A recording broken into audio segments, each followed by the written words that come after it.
Mrs. Claudia Sadov, who is the CGIAR Executive Management Team Convener and Managing Director for Research Delivery and Impact. She was previously the Director General of the International Water Management Institute and also spent over 20 years at the World Bank in positions including lead economist and global lead for water security and water resources management. She has also been appointed Distinguished Visiting Scholar at Oxford University and also a member of the World Economic Forum's Global Agenda Council on Water Security and Fulbright Scholar. Please welcome Mrs. Claudia Sadov. We will also be joined virtually by Mrs. Marion Jansen, who is the Director of the Trade and Agricultural Directorate at the OECD.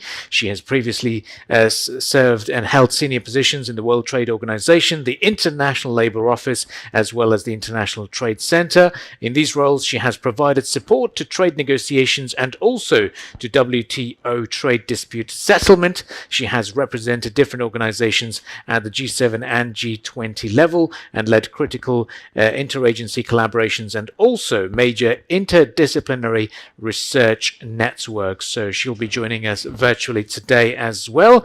And our next speaker is going to be Mr. The Ambassador, Pio Wenhoopt, who is a permanent representative of Switzerland to the Food and Agriculture Organization, the International Fund for Agricultural Development, and the World Food Programme in Rome. He is an agroeconomist specializing in systemic approaches by training and has long experience in development diplomacy based on extensive fieldwork in areas such as rural development, microfinance, and public health. He also joined the Swiss Agency for Development and Cooperation in 1995, and from 2010 he was also in charge of the SDC's Global Programme Food Security. His expertise in the field of food security is well known, and we look forward to this discussion today.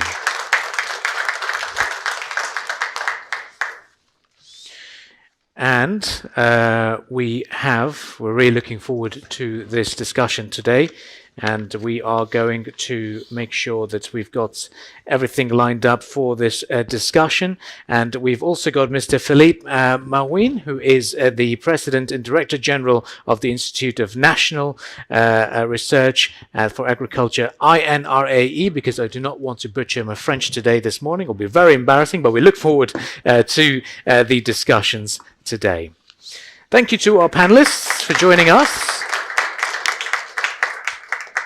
Okay, so let's begin the discussions. Now, the big question is, what are the key research and innovation needs to address the challenges and also to seize the opportunities of the global transition to sustainable food systems? In other words, what are the future R&I priorities for multilateral cooperation?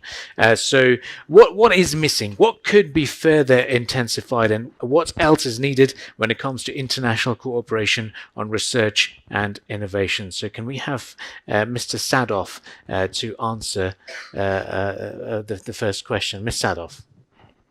Well, thank you so much. It's such a pleasure to be here. And frankly, such a pleasure to see food and food systems a central focus both of the EC and at the Expo this year. So I think we've heard very clearly from all of the framing discussions that there's an absolute global consensus that we need to really transform our food systems to meet multiple objectives that we've not really focused our food systems on before, to meet objectives not just of hunger, but of nutrition, also of good livelihoods and jobs, sustainability, equity, poverty, climate resilience, areas of global priority that haven't been necessarily an explicit focus of food systems adequately in the past. And in order for this to happen, in order for, in particular, our 500 million smallholder farmers, who provide about a third of the world's food, this can't be done using the same crop varieties and the same farming methods that are now decades old. So research and development and innovation is absolutely at the heart of this sort of a transformation. At CGIAR, we have a new research and innovation strategy. that tries to focus on what we consider the priority areas for transformation. And we focus on the science that we need to transform food, land, and water systems in 3 what we call action areas. And the first action area is genetic innovations, which is working at the seed level, at the genetics level, for more nutritious and more resilient crop varieties. And at this level, we work with gene banks. CGIAR manages a range of gene banks, and these are really the biological fundamental building blocks of our past, our present, and our future food systems. These genetic materials are what we use to begin to build more resilient and more nutrient-dense crops, to try to biofortify crops, to really address nutritional needs, malnutrition across the world. Mrs. Lordy, can I ask you to raise your mic Sorry. level? Yes, so that we can hear you correctly. That's perfect now. Thank you. Okay. Thanks for the tip. The second action area really raises our focus to resilient agri-food systems, looking at the systems through which we produce food and the way in which it's produced and distributed. And here at the resilient agri-food system space, we focus on research and development to increase sustainable agricultural productivity and the availability of nutrient-dense foods. We also look at the way in which we produce food in terms of the impact that it can have on human health as well, like zoonoses, for example, and ways in which we can increase the resilience of smallholder farmers and the way they farm and the way they manage their livelihoods to be more resilient. You can think here of approaches, for example, that are regenerative for land and water rather than extractive. You can think here about aquatic-based food systems that can help us address the micronutrients that are missing in so many diets around the world. And our third action area of focus is one that we call systems transformation. And this focus is really on the economic, the social, and the environmental systems in which food systems operate, because those systems are affected as well and need to be transformed. So these are the broad scale challenges around poverty and malnutrition, about sustainable land and water management and adaptation to climate change, vulnerability to shocks from climate or pandemics.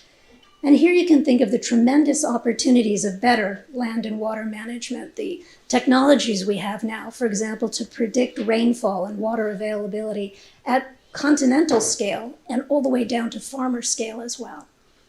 And in addition, in the policy space, the tremendous opportunity to repurpose our policies and our spending, in many cases, in order to guide the change that we want to see in our food systems.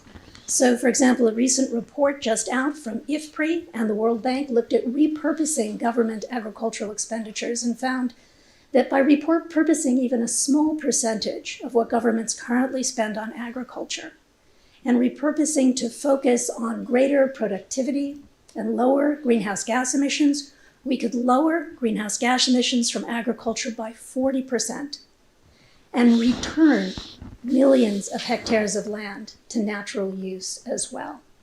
We need to put in place the incentives, the innovations, the technologies, the proven research technologies to make all of this happen. So we see these as priorities. We also see them as tremendously exciting opportunities. And it's events like these, discussions like these, that will give us the momentum to guide ourselves toward those new transformed food systems. Thank you.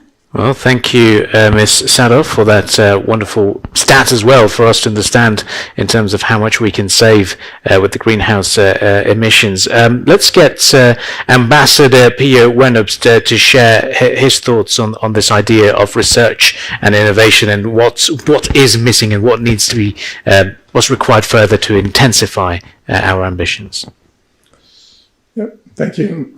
Good afternoon. And thank you for inviting a Swiss multilateralist today. Yeah. So I've got 3 minutes, so I will try to focus on a few things. And by the way, it's very difficult for me to stay in 3 minutes because I'm from the southern part of Switzerland, so we are all very talkative. So we need maybe 2 or 3 things that we need really to recognize them. One is that population dynamics with fast and rapid urbanization everywhere is not going to disappear tomorrow. It's going to happen, and that's it. And this means this is something we have to take into account. This is one point. The second is the link between food and determinants of health, including social determinants of health, all the divide, north-south, and so on, that is internal society. This is becoming so evident that has to be also embedded in how we formulate even our research projects. And the third, of course, you're an expert, super expert in water, and both of you basically in water and non-water. It's about, of course, the use of resources, climate change, and so on, and all the effects of this. The implication of these elements for the research in the future is that, yeah, let's embrace this interconnectivity and digitalization, but apply to systems, not just for the sake of having drones around, right? Because if we can do this, we can even help the young ones. They would like to have something different here. We can not only help them, but we can also learn to listen from them, because they're the ones that actually they can use this technology. I'm not very good, but I do believe that this is an important element that is actually could unify us. It's not just something from the north, but it's something that really could work in order to help better understand and support systemic approach. Systemic approach means basically that you consider that, for instance, agriculture, and this is a very old the Swiss, we always love it to say that, and we keep on saying it, is agriculture and food systems are multifunctional for the same reason I was saying. It's not just producing food. It's also reorganizing the territory. It's something more than food. So research will need also to focus in the next few years, about evidence on true values and true costs, which are not the same thing. True cost is something intermediate. It's like when you're taking finally into account climate change and other effects on what you're doing, you're talking about true costs. And you say, oh, so it's evident. No, it's not happening. It's not evident. We are not doing it. And research is not focusing enough on this. And if you, on top of it, you look into the true values of food, what does it mean? Traditions and renewed traditions. For instance, yeah, we keep on talking about different kind of diets and so on. I mean, this also needs to be, and this will be more or less a kind of a final step that will help us in getting together. I stop here because if not, I suppose these two elements there. Mm-hmm. So interconnectivity and digitalization better apply to systems, and at least a reality check on what is true costs and true values in order to prepare ourselves also to change financial system and structures, because at the end, this is where we have to get. True. We've reached that stage, isn't it? Now, let's get our next speaker, Mr. Philippe Marwin, to shed some light on the multilateral cooperation priorities and what could be further intensified when it comes to the cooperation on research and innovation. Thank you very much. First of all, as my ambassador, French ambassador in the French pavilion, I will have to speak in French, but hopefully we have a wonderful translator, so I hope that will be good. Oui, je voudrais revenir sur les défis, parce qu'on dit qu'il faut beaucoup tout changer dans les systèmes alimentaires, mais pourquoi? Il va falloir des changements importants. Si on regarde ce qui s'est passé sur les 50 années passées, le monde a triplé la production alimentaire grâce au progrès de la recherche, grâce aux politiques publiques, grâce à la modernisation des agricultures dans le monde. Malgré ça, on a aujourd'hui 3 milliards de personnes qui ont du mal à accéder à une alimentation saine. Et on se prépare à passer en 2050 à 9 à 10 milliards d'habitants sur la planète, avec le dérèglement climatique qui s'accélère, avec les mégalopoles qui grandissent pour accueillir la population, donc les sols agricoles se réduisent, sont artificialisés. Il faudrait arrêter ou limiter la déforestation pour éviter d'amplifier encore le dérèglement climatique. Et donc, en même temps, préparer la décarbonation de l'économie, c'est-à-dire se préparer à un monde sans carbone fossile, qui va faire appel de plus en plus à la biomasse. We have to continue, and we might think it's an impossible equation with all the research to get to this security, food security, with all the problem in the climate change, and this. These are also questions to the research and challenges. How can we make research for the environment, for the agro food? It's easy to say it on the podium, but it's very difficult for the scientists. So, with our partners in the world, to have all this vision of those challenges, and to I lost the voice, the mic. I thought that there was no batteries. So this is the challenge. We should have this global comprehension. How can we plan for 2030, 2050? It's more than a lot of breakfast, 3,000 breakfasts.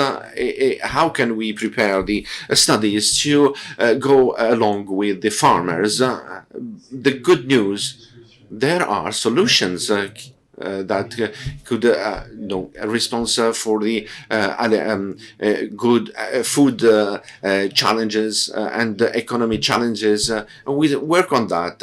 We work with our colleagues in India, Bangalore, with an approach of living lab, with introductions of vegetables with genetics and better gestion of water. We think that we can improve the food in India. Yes, of course, where we have lentils. This is the biggest country consuming lentils in India. So this is the.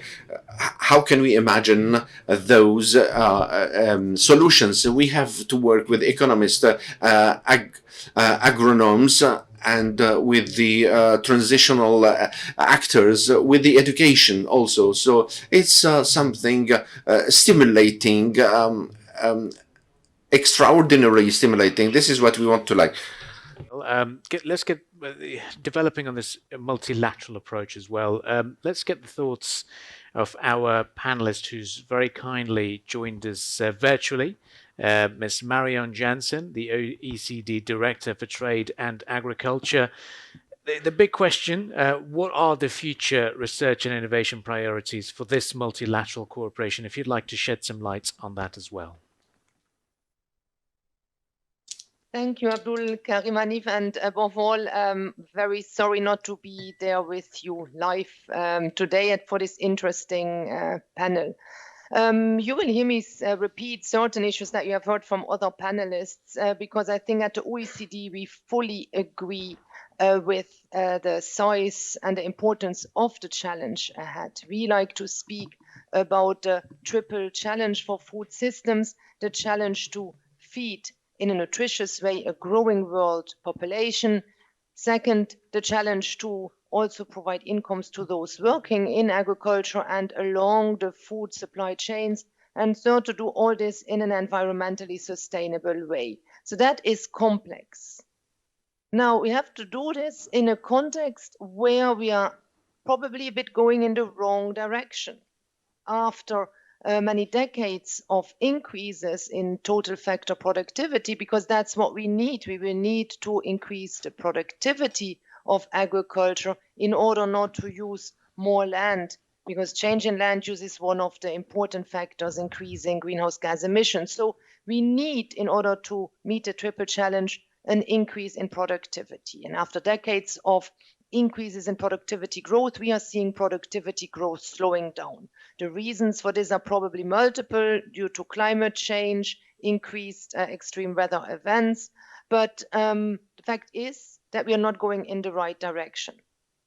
The second problem is that we observe at the OECD, when we measure productivity growth and compare this to how agro-environmental indicators are evolving in the same period. So we look at what is happening to greenhouse gas emission, to nitrogen, to pesticides, and other indicators. We see that in some countries, yes, productivity may be increasing, but this comes at the expense of sustainability indicators. So we may have productivity growth, but not sustainable productivity growth. So that's the second problem. Now, the third problem, and here our findings are aligned with those of the World Bank. We assess at the OECD over time how governments are supporting agriculture. Government support to agriculture has traditionally been high, but that support does not necessarily go into research and innovation, into infrastructure, into skills, the actions that we would need in order to drive sustainable productivity growth. Only $1 out of $6 going to agriculture is spent in these areas that are driving policies are driving the agricultural sector in the right direction. So we call upon governments to indeed redirect spending into the direction of research and innovation, and with our networks that we have at the OECD around the total factor productivity, farm level productivity, or our research programs that I would be happy to speak more about later. With these networks, we stand ready to help governments to move jointly in the right direction. Very, very important points mentioned about sustainable productivity growth and the call and the requirement for investment in research and innovation. So I'd like to get Ismahane Eluafe, the chief scientist, to shed some light and as an intervention to this idea as well on the importance of research and innovation. Can we get your thoughts as well on this matter? Yeah, thank you very much. And if we think about it, I think we don't have a problem. And I will explain why. If you think about how much we are producing enough for everybody. We are producing diverse in different places. What is wrong, it's our way of seeing it. It's distribution, that's the problem. If you think even of water, there is enough water, but it's not well distributed. Wealth, it's not well distributed. So it's the way that we are using resources, the way that we are managing our resources and our lifestyle and our system that is wrong. And many of it is trade, actually, and I'm glad Marion is with us here. So if we think about production per se, for the number of people we have, there is enough. But there is so much complexity behind. We have created a system that does not work. We have created a system that is not good for people. It's not good for the planet. And we are still insisting to fix it. Instead of saying this does not work, let's turn it down completely. Let's go back to zero and let's restart to think everything. So the system we are working with is the system that was decided post-World War II. And we inherit it. And we don't want to think beyond that. We keep saying we need to do this and this. All these little things wouldn't make a difference. So for me, it's really, let's get the number out. And those number out is that this is the population you have. This is how much you are producing. It's enough. It shouldn't be a problem to align things. This ecosystem, it's good. Like, it's a very good example that you brought, Philip, of India. India used to produce a lot of lentils, millet, and so many other crops. They are the country with the highest anemia rate. It doesn't make any sense. So we are much more in the dynamic. I produce what is not maybe better for my ecosystem. I sell it out. It transformed 1,000 kilometers away. It comes back to me 100 times more expensive. We have complicated our life completely, and we are not going back to zero to rethink it. And I think that's really what is wrong. Is that really, and that's why I'm very happy we are talking about food system. Because before we were very much narrow in our mind. We think about, do we need to put fertilizer? Do we need genetics? Do we need this and that? Now we are thinking food system, and farm to fork, it's everything. It's our life. I always say, if there is something we have to fix, is this. We have so much diseases. We have so many poor in the people, in the populations, in the planet Earth. Only between 2019 and 2020, we got 66 million people that went back again to poverty and malnutrition. So we cannot continue. I think we are at a point where it's so bad that it can get worse. We have to back up, rethink it, and do it well this time. And research and innovation, that's where it's going to help. So now we have data to understand all of this. Before we used to talk, oh, we don't know traceability, what's happening. Now we have traceability. So we know, for example, and that's the World Trade data, that any product cross borders at least twice. So there's nothing that you throw or that you export from your country that does not come back to you, basically. So our global system, it's not efficient. The numbers are there, but we have to put them together to say this system is too complex, let's simplify it. And that's why I like, although I'm not a finance person, they say always in finance, when it gets complicated, go to basics. And that's what we need to do. We need to go back to basics. Oh, very powerful sentiments shared over there. But moving on with the discussions, now we do understand, the key R&I priorities, but the big challenge now is how to implement those priorities and how to get those challenges addressed as well. So the big question now we're going to ask our panelists are what are the main challenges for actors in the food systems in innovating and exchanging best practices? How can we maximize the impact of innovative solutions on the ground? And how can your institution support them in finding knowledge and using innovative solutions? So, Mr. Marwan, can we start with you first in terms of your institution helping finding new knowledge? I know you gave an example of India earlier, but how across the globe, where can we start? Merci. Oui, je crois que I think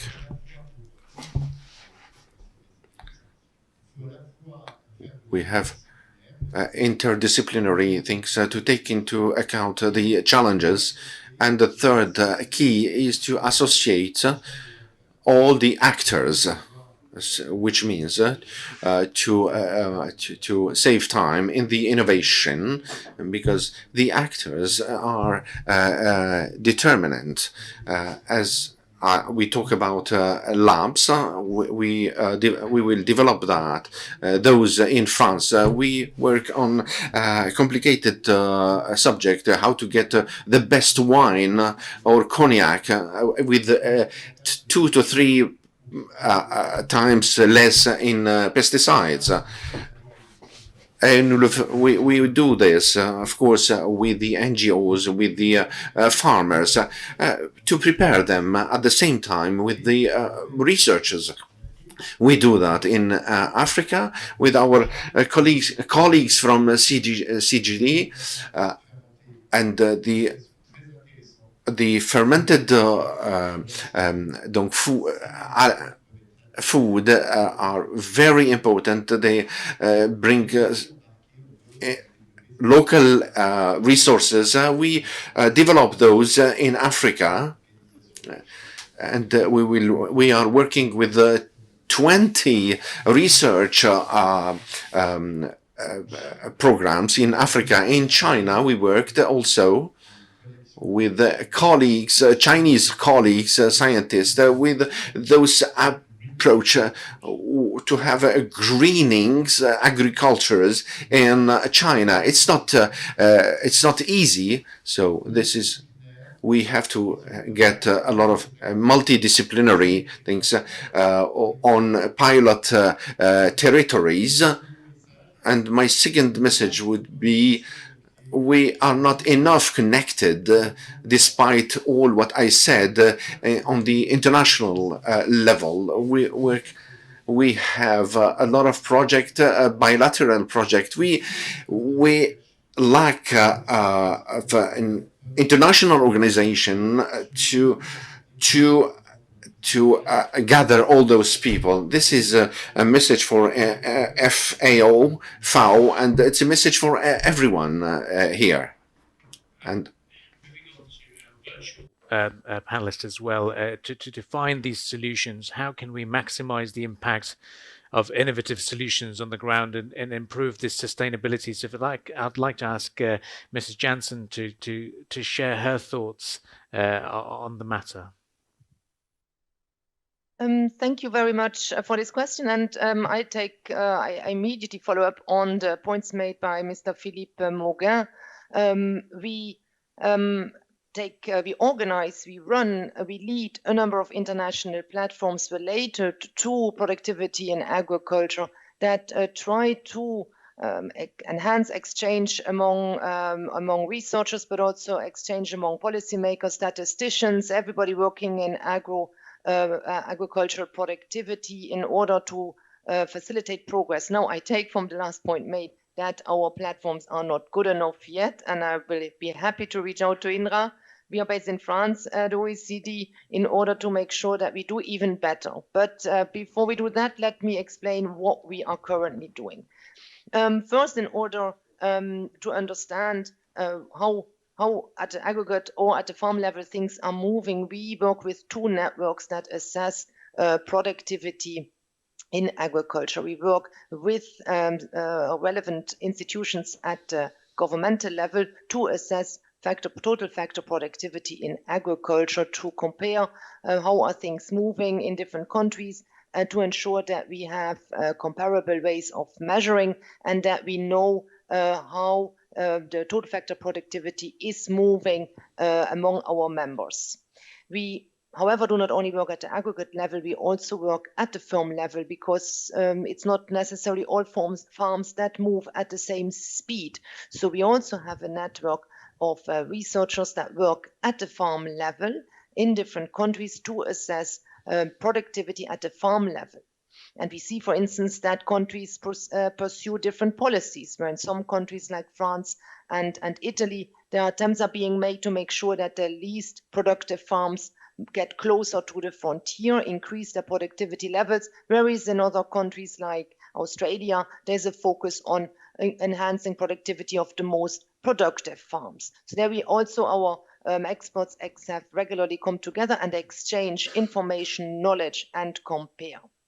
Now, here it is about what are we doing to enhance productivity, how are we measuring this, but we also support research. Now, we do not conduct ourselves research in agricultural productivity, but we fund researchers and we also facilitate exchange of research findings through our corporate research program.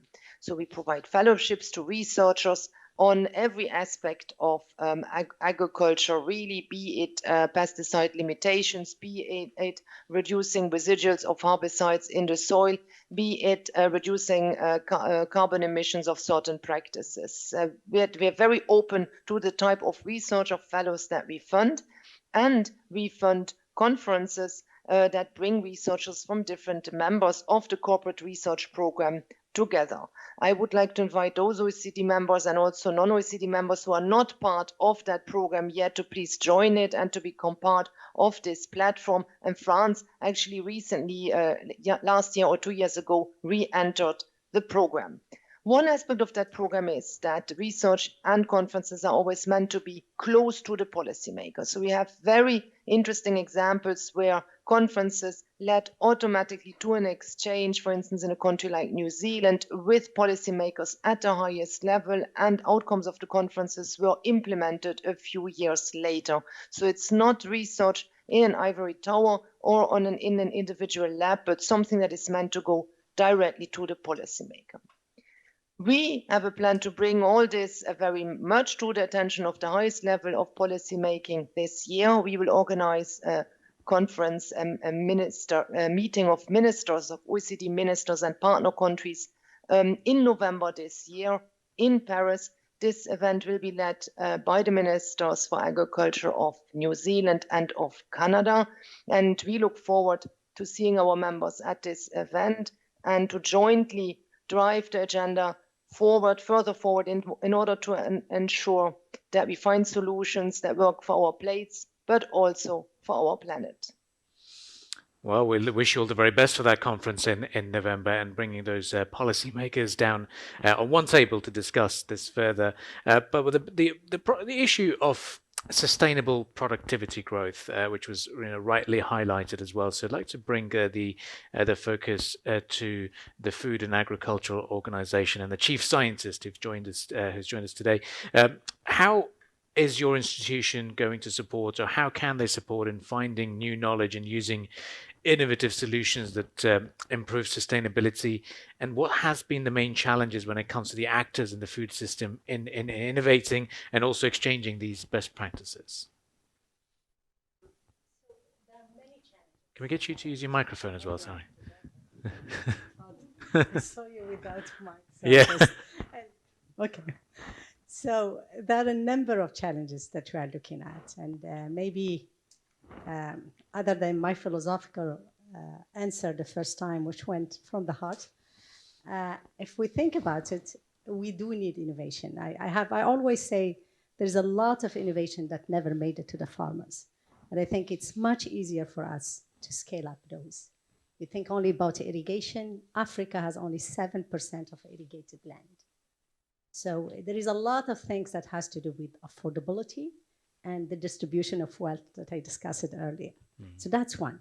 The second one we need really, it's really bring up new innovations. And I think we are at a point where the three agendas that my colleague talked about, the food security agenda, the biodiversity agenda, and the climate change agenda are finally connected. And because they are connected, and because we have to think about the true value and the true cost that Pio was talking about, it is a better time for us to really find solutions that are better for everything, what we call the three pillars of sustainability. So better also for people, for the planet, and for the economy as well.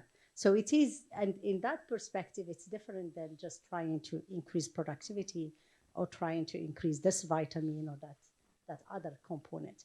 But the challenge we have ahead of us, it's one of them, it's investment. We don't have enough investment. We don't have enough investment, and most of the innovation are way too expensive in the South particularly. Most farmers can't afford the smallest, not even a certified seed, nor an irrigation, nor a fertilizer, nothing. So that's one issue. It's investment in the research to find solution, but also investment in scaling up those solutions for the smallholder farmers, particularly in the South. The other challenge is really the capacity. Do we have enough capacity worldwide really to make it? And that's a huge area that we see really there is another déphasage. It's, and then we're going to get in education because that's one area that needs to be fixed as well. So they push us into more and more specialization, whereas the issue needs more global. It's like right now, you go to a doctor, if you don't get to a generalist, you don't know what's happening to you. So it's the same thing for us in the agri-food system. We are way too much precise and too much specialized, and we lost the big picture. And that's why thinking food system is a must. So finally, we got the UN Food System Summit last year, and I think we got really the attention of politicians on the food system level. The third part, it's institutions. We have too many silos in institutions, and you see that everywhere. You see it in the EU, you see it in the UN, you see it in the nations itself. So we tend to really to be in compartment and we don't talk to each other. And that's where what Philippe said, it's very important. We need to interconnect between us at the national level, at the regional level, and at the global level.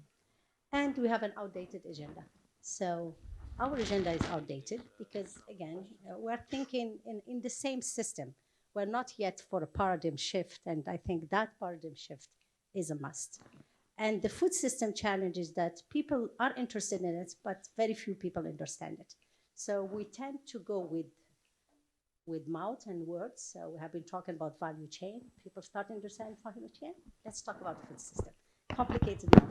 But it's the right word, but we need to understand it well. And we need really to think about all the entry points to improve it, make it more efficient, and make it better. And that's really our new strategic framework. That's a layaway to really what FAO is about. So we have our next 10-year strategy. And our next year strategy, it's a vision of leaving no one behind through having a more efficient, more inclusive, more resilient, and more sustainable agri-food system. And we are aiming for 4 betters: better production, better nutrition, a better environment, and a better life for all. And under those, we tried really to put those 4 betters, We know they are aspirational. We know that they are very ambitious, and they are not silos. They are really interconnected. So, as Marion said earlier, we do need to produce more. We can't say, although, as I said earlier, we have enough, but it's not well distributed. But most of the people that needs more food needs to produce more. So it doesn't make sense that in our time that maize could be 12 to 15 ton in UK or France or Switzerland, and then it's about 2 ton in Africa, 1.52. So there is a huge gap in productivity, particularly in the south, and that's really a low-hanging fruit that we have to work on. But we need also better nutrition. Again, the example of India, instead of producing, I don't know, wheat in India, may be better for you to produce leguminacea or millet or other crops. We need also better environment, because finally we understand we can't continue this way. So I think those that emit and those that don't emit, we are all in the same plate, and we understand that the boundaries of the planet are really, really, we have overpassed them already. And then better life, because by the end, agri-food system is everything. Agri-food system right now is the source of income for more than 2/3 of us on this planet Earth, when you look at the whole thing, again, from the farm to the fork, including supermarket, including processing and what have you. But also, it's the only thing we can't live without. So we need to give it a higher priority. So food, it's not only that we can survive with it. I always tell to my kids, you can survive without internet and the phone, but without food, no. So food has to come again on the highest priority, particularly nutrition. And to just close for that, as a chief scientist, we are doing the first science and innovation strategy, and we are really pushing for more science and innovation to really get to those 4 better. And in our perspective, because we have 194 members and we are representing everybody, we are very open to all methodologies. So when we talk about innovation, we include agroecology, biotechnologies, agriculture mechanization, digital agriculture, renewable agriculture, regenerative agriculture, but also all the kind of innovations. So we don't need to limit ourselves in technological innovation, but we need also to think policy innovation, institutional innovation, social innovation. So I think it's time to embrace it all and really see if we could make it happen better this time, keeping in mind really again that the resources are very limited and that the distribution has to be discussed as well. Over to you.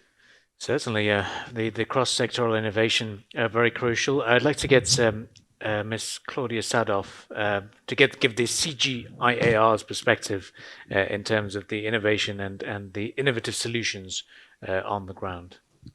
Thank you.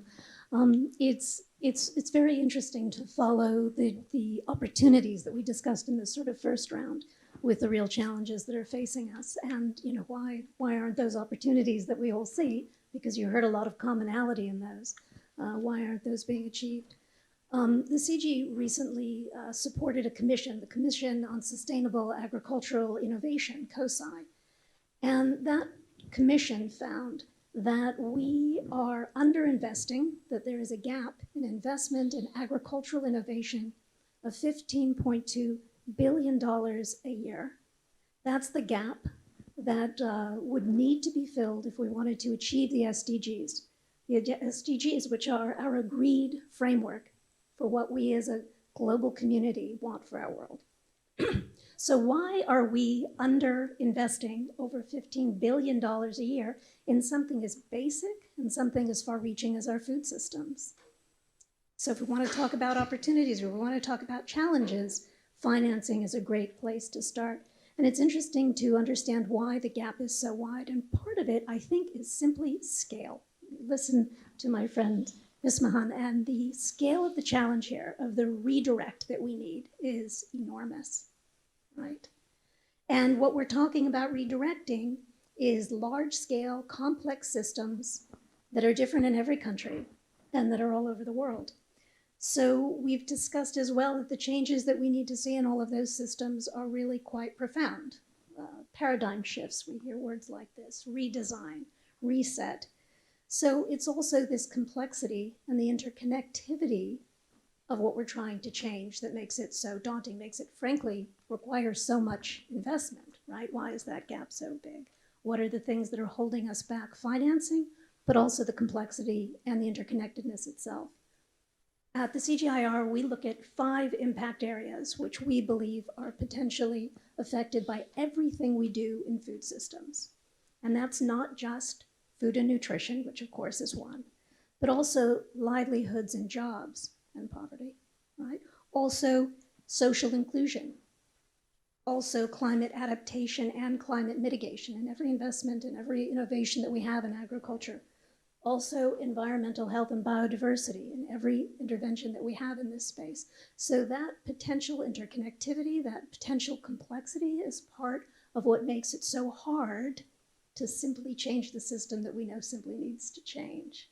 So what are we trying to do? We're trying to work in a much more systems-oriented approach. And in practice, that means pulling together essentially bundles of innovation, different partners' perspectives, specializations, disciplines in packages of work that can be more effective. Bringing together the public sector, the private sector, researchers, universities, farmers, and policymakers as well. And this gets to, I think, the third aspect for me, financing, complexity, and partnerships, the partnerships that you need in order to really see change.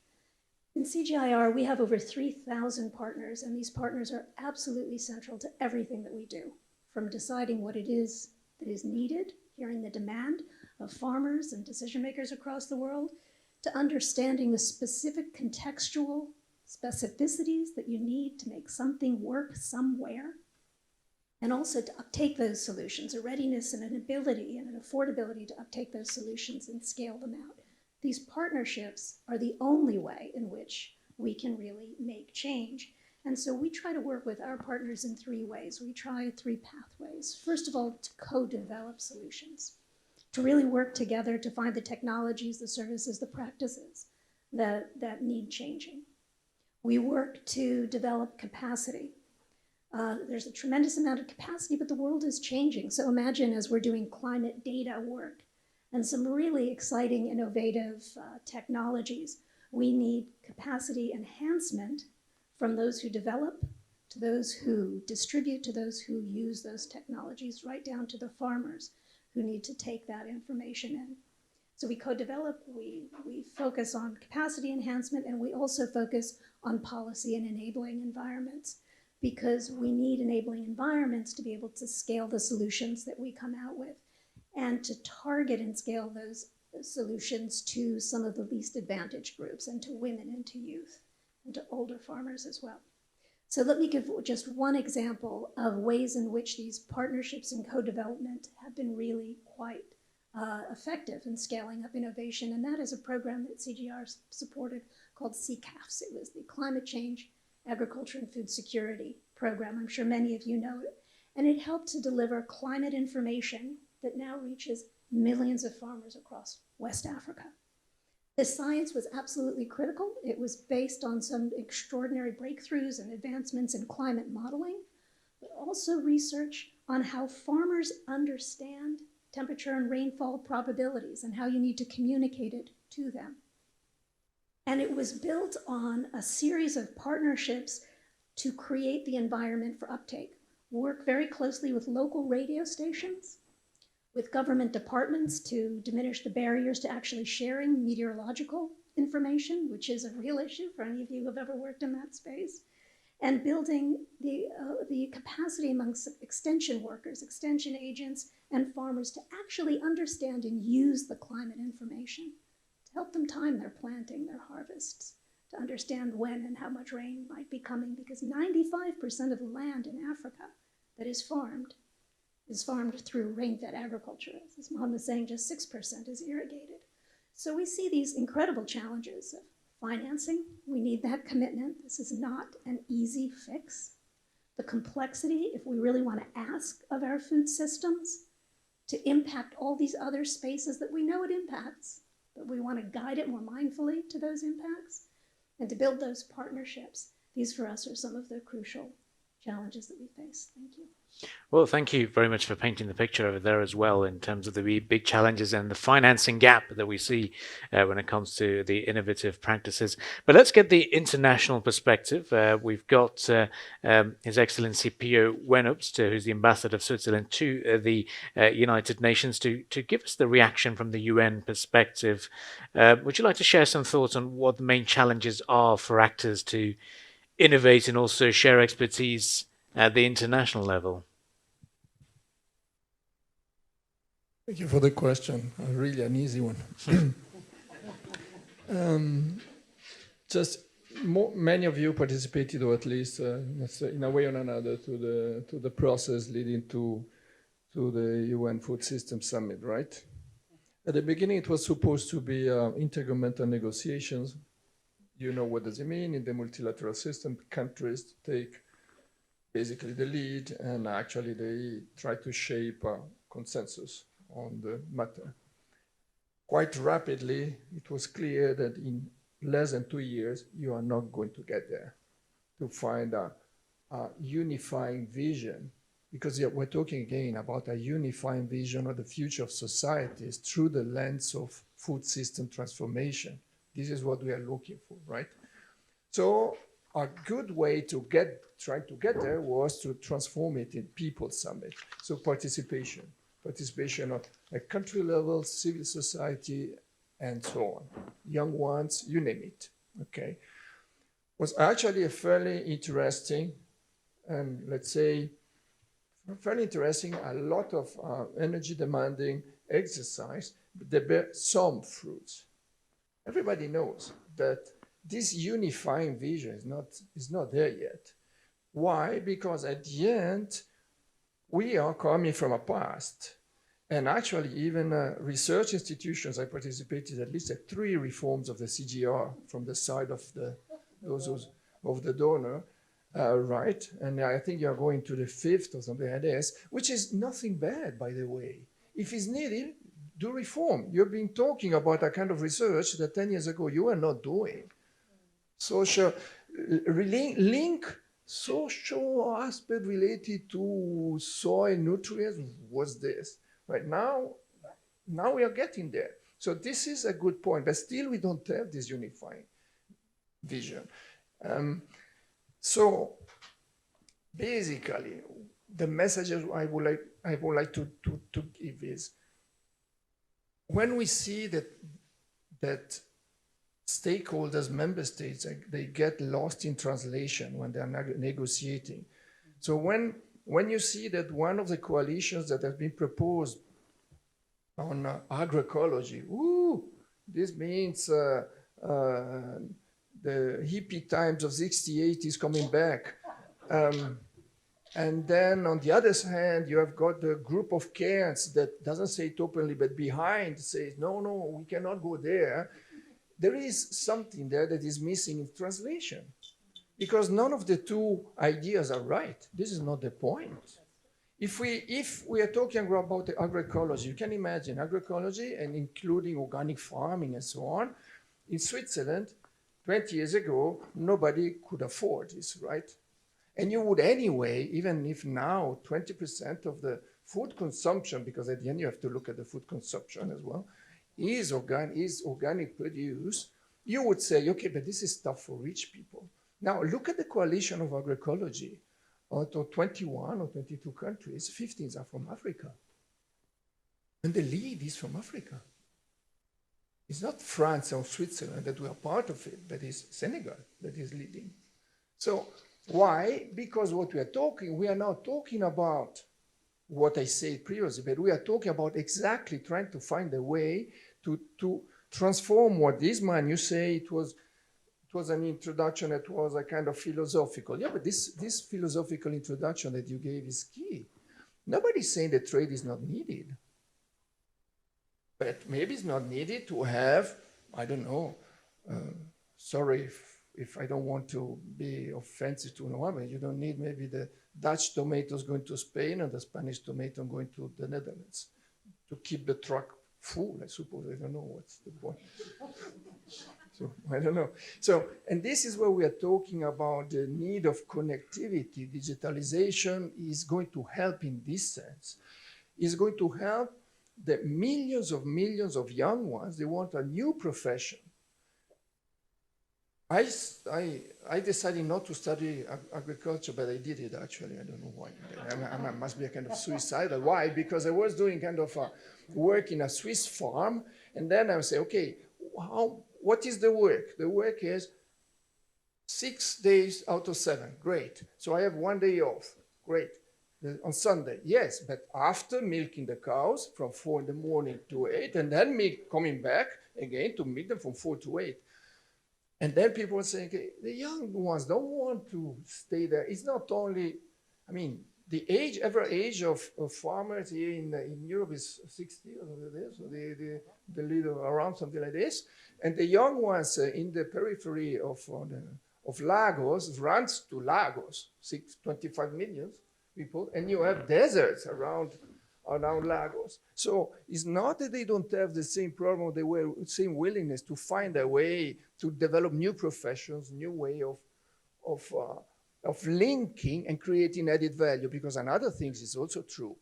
While going to urbanization, the part of the GDP that is in a country produced and job created through agriculture is decreasing, not increasing. It is not going to increase. So if you want to create jobs while you have still having a growth of population in several parts of the world, you better think about different kind of profession where you link together the different parts of the system. And this, I do believe that there is the energy to do that. I do believe that there is the scope. We have connectivity. It's true that half of the planet still has no connectivity, but it's also true that the communication revolution started in Africa. Mobile money started in Kenya, not in Switzerland. I'm still using cash, by the way, time to time in Switzerland, which is really strange, right? And this is to finish, because I also to finish with the, you know. So there are things that are there. There are things that are the positive. No, yeah, all this is actually is positive. Actually, it's nothing negative, but we have to see that and agree that finally it's like this. But there are experiments. There is the One Planet Network. We have been working several countries together that is trying to go in this direction. There are reforms of different institutions. You say where you want to lead the innovations, etc. with the field. So things are getting there, but we need to push them further. And to finish, the youth. Of course, is not saying the young ones, but because they're young, they're progressive. No, some of the young ones are progressive, some of the young ones are not progressive, like anyone. But what is important is to give voice, and not only voice, but leadership. And this is the reason why in the multilateral, because you're asking me, why are you saying these kind of things? Because at the end, we are going to have a negotiation in this summer about trying to get a policy convergency into define a policy recommendation with a convergency process that links use to agriculture and food systems. I will be the rapporteur, so I will have to facilitate the negotiation. And I'm already scared because anyway, I did several facilitations, including QCPRs and CPDs in New York in the past. I know what does it mean. But I think we can do it, but we have to stop getting lost in translation, explain and try to understand and listen to each other when we are thinking that we are so opposite in our way of going. Sorry. No, it's great to get some positive light, as you mentioned earlier. But sadly, we need to find innovation to pause time, but sadly we can't do that at all. We are running short of it. We have time for one question from the audience and one response, sadly. Well, we do have a break after this, so if you've got any particular further discussions, you can do so. I see a raised hand just at the end of the... we've got our ladies with the microphones. Can we raise your hand once again, please? Can you pass the microphone over for one question and then just one response from our panel, please? Thank you very much for this very informative panel discussion. I go back to what Dr. Asmahan mentioned. We see all that we have really enough food for everybody. But how can we regulate that? Because of waste food, because of war, because of poor people, they don't have food. You're always talking about we have to do, we have to find. But who we? I see this should be on level of politician, on level of EU Food Security Committee. That's the solution. How do you see it? If anyone would like to answer that question. I can try to give my personal view to that critical question. I think we all the level should be engaged. Otherwise, there's no probability of success. So we need the politicians at the countries and multilateral organization level to convince them. We have to shape an agenda with a common vision, as we say, of all these challenges. I think that's the responsibility of scientists for all of the countries to speak together, as say our colleague from Switzerland, and that begins with respect, openness of all. We have to go out of our silo.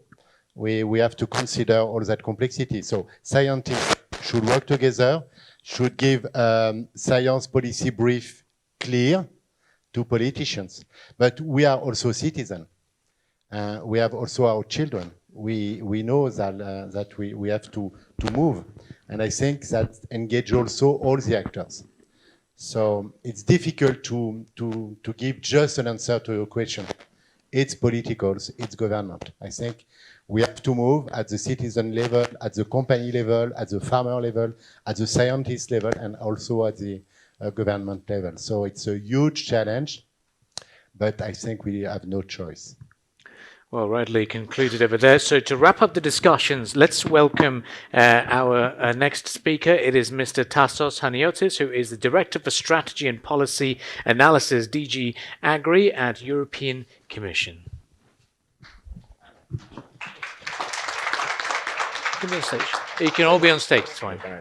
Thank you very much. Wrap up after all these impressive speakers. Say, how do you do it? First of all, you don't do it with any written statements. So I haven't prepared any.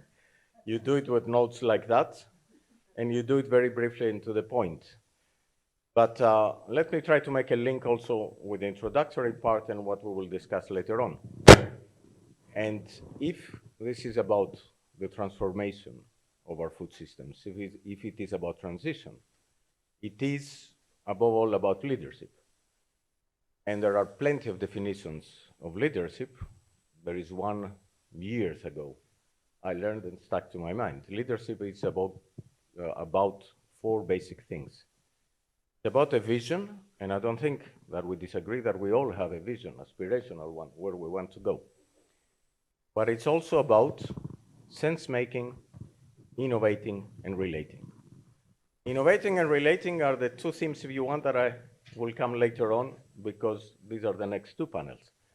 But sense-making is the challenge that you all addressed here.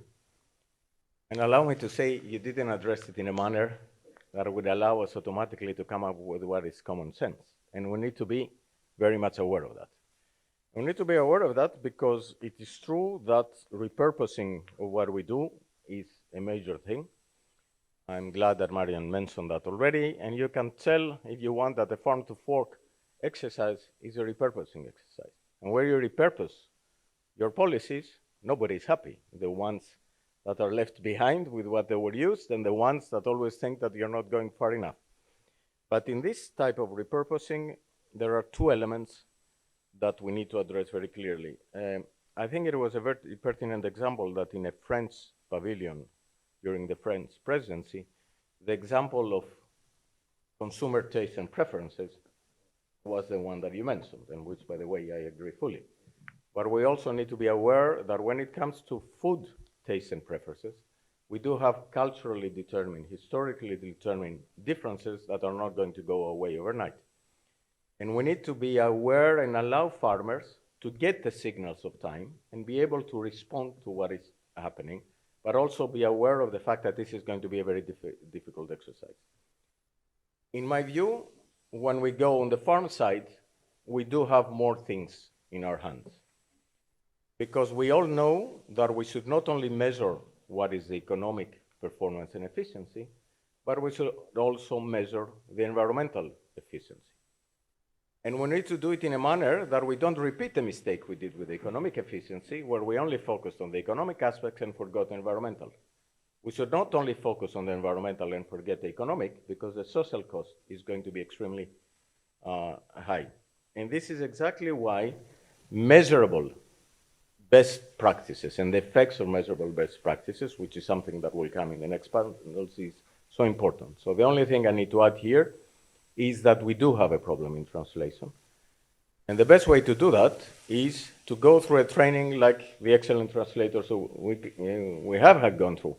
They understand the different languages they have to translate. I'm an economist by training, and I have to learn what the physical scientists say and how they say, how they interpret sometimes the same words that they're using. And I'm pretty sure that physical scientists, or I hope at least, will be ready to go in such an exercise. And if we manage to do that, then I think that despite the difficulties, we're going to make the next step forward. And when it comes to research, the sense-making of this part, if you want, interdisciplinary approach and the manner by which we talk to each other and understand each other is essential. Thank you very much.